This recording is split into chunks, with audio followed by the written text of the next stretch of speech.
Filibuster, expand the court, take away your constitutional rights under the Second Amendment. Well, we just heard that that's exactly what the Democrats want to do here today and in the House in this coming week. On Monday, Biden stated a 9mm bullet blows the lung out of the body. And I quote, "So the idea of these high caliber weapons is there's simply no rational basis for it in terms of thinking about self-protection." So you can't protect yourself with a 9mm. I guess, according to Biden, only a 22 round ammunition would be sufficient. Then the White House walked back that statement and said he supports a ban on the sale of assault weapons, which there's no such thing, and high capacity magazines. High capacity magazines. I'm going to come back to that in a second. Yesterday, Speaker Pelosi, speaking at an anti-gun rally in San Francisco, stated, "We will have a hearing markup on an assault weapon ban. Their plans and their intentions are clear. They want to take away law-abiding citizens' ability to purchase the firearm of their choice. And don't let them fool you that they are not attempting to take away your ability to purchase handguns. They're using the magazine ban to do it. Last year in 2021, the Glock 19 was the highest sold handgun in the United States. It comes with a 15-round magazine. That gun would be banned. Right here in front of me, I have a Sig Sauer P226. Comes with a 21-round magazine. This gun would be banned. Here's a 12-round magazine. This magazine would be banned under this current bill. It doesn't fit because this gun was made for a 21-round magazine. This gun would be banned under this bill. Here's a Sig Sauer 320. It takes a 20-round magazine. Here's a 12-round magazine that would be banned. It doesn't fit because it would be banned.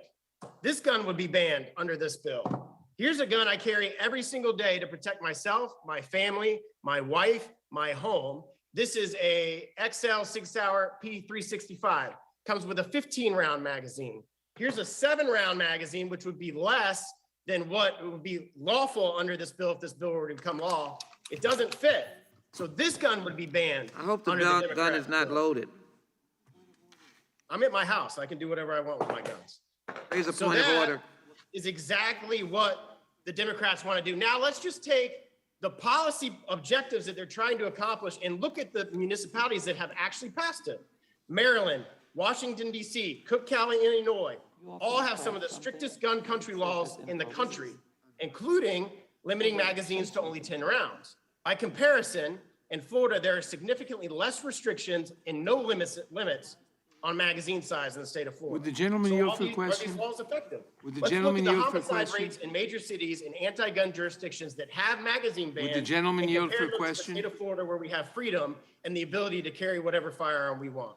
Jacksonville, would the gentleman yield for a question? Largest city by area in the state, in my state. Would the gentleman yield for a question? Yes or no? No, I'm trying to get my point across in the 2 minutes that I have left. Gentleman won't yield.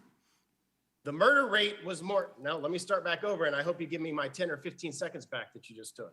Jacksonville, Florida, the largest city by area in my state, the murder rate was more than half of DC or Chicago in 2021, and you are 4 times lower, and it was 4 times lower than in Baltimore, Maryland. All jurisdictions that have a magazine ban, you're safer in the state of Florida where we don't have it. If you live in Tampa, Florida, near my district, or in Orange County, where Orlando is located, in 2021, you were roughly 3 times less likely to be murdered here in Florida, in Orange County, or in Tampa than in Chicago or DC, where they both have magazine bans.